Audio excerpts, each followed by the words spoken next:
Ya, sementara itu pemerintah tidak akan merespon secara berlebihan adanya wacana referendum di Aceh. Menurut Menko Polhukam Wiranto, tidak ada ruang dalam hukum di Indonesia dan tidak relevan lagi. Referendum dalam hukum positif di Indonesia sudah tidak ada, jadi nggak relevan lagi. Ya. Apalagi kalau kita hadapkan kepada International Court ya, yang mengatur tentang masalah-masalah ini, ya ini juga nggak relevan karena hanya dekolonisasi yang bisa masuk dalam proses referendum seperti misalnya Timor Timor ya itu ya. Saya kira nggak ada. Oleh karena itu ya itu mungkin sebatas wacana ya itu biarkan aja.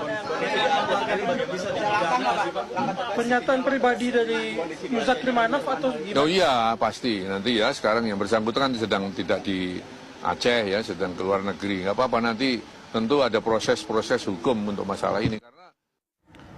Dewan Pimpinan Daerah Republik Indonesia atau DPD RI secara tegas menolak referendum Aceh yang saat ini sedang ramai dibicarakan. DPD menilai pihak yang menginginkan referendum Aceh adalah penumpang gelap yang ingin menghancurkan NKRI. Memang murni memperjuangkan yang sedang berlangsungnya. Jadi ingat, people power itu kan juga ya kemarin ada penumpang gelapnya. Ya, tolong teman-teman secara jeli melihatnya.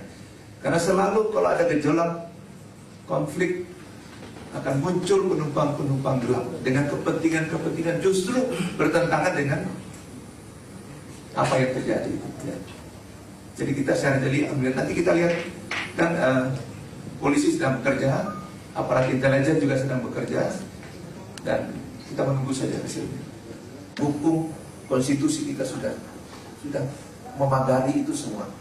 Yang tadi sudah saya tentang MPR nomor 8 dan undang-undang kita nomor 6 sudah jelas. Saya kira ke sini arahnya. Ya.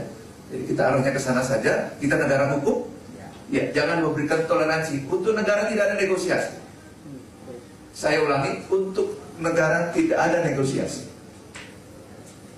Kita harus sepakat untuk itu semua.